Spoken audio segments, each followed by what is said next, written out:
নিজের ডিভোর্স আটকাতে বনলতা এলো এবার লাজুর কাছে।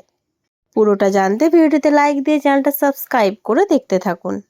কোণে দেখা হলো সিরিয়ালের আগামী পর্বে আমরা দেখতে পাবো অনুভব কাউকে ফোন করে আর ফোনে বলতে থাকে, আমি ডিভোর্স চাই, আমি নিজে থেকেই এই ডিভোর্সের কথাটা বললাম, আমি এই জীবনটা থেকে মুক্তি চাই, আমি চাই না তোমার সাথে সংসার করতে।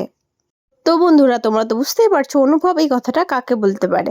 আর অন্যদিকে আমরা দেখতে পাই যে বনলতা লাজুর কলেজে গেছে লাজুর সাথে দেখা করতে। লাজুকে গিয়ে বলে, লাজু চল, তোর সাথে আমার একটু কথা আছে, একটু আলাদাভাবে বসি আমরা।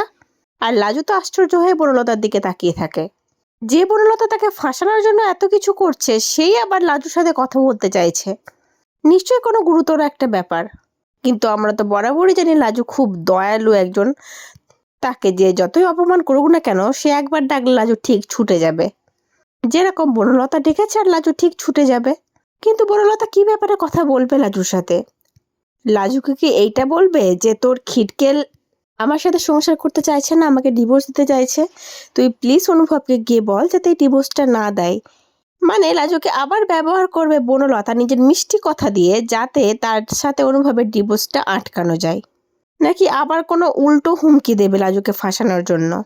তোমাদের কি মনে হচ্ছে বন্ধুরা? অবশ্যই কমেন্ট করে জানিও। আজকের পর্বটা কেমন লাগলো সেটাও জানিও। পরবর্তী আপডেট নিয়ে তাড়াতাড়ি আসছি। সঙ্গে থেকো, সাথে থেকো, চ্যানেলটা সাবস্ক্রাইব করে দিও। ধন্যবাদ।